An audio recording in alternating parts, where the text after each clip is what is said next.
Aquesta nena que té els ulls blaus es diu Amàlia. La que té els cabells rinxolats es diu Amèlia. I la que porta ulleres és l'Emília. L'Amàlia, l'Amèlia i l'Emília eren amigues i vivien a un país on de dia feia sol i tot era bonic. Però de nit no s'hi veien gens i no podien sortir de casa perquè tot estava a les fosques. Les tres amigues estaven avorrides de passar la nit a les fosques. Un bon dia es van decidir a buscar una solució.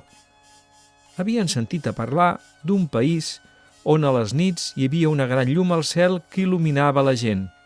Se n'hi van anar i van trobar el savi Catifa, l'inventor d'aquella gran bola lluminosa. Li van explicar què passava al seu país i el savi Catifa els va construir una bola per tal que la pengessin a l'arbre més alt i així s'hi veiés tothom. L'Amàlia, l'Amèlia i l'Emília se'n van tornar contentes cap a casa, però volien anar tan de pressa que van ensopegar. Els va caure la bola lluminosa a terra i es va trencar en trossos i trossets. Quina desgràcia! I ara què farien? Tot preocupades, van tornar a casa del savi Catifa i li van explicar què havia passat. Tenien por que s'enfadés i la renyés molt, però el savi no les va renyar. Se'n va anar on hi havia els trossos i trossets de la bola lluminosa i els va recollir.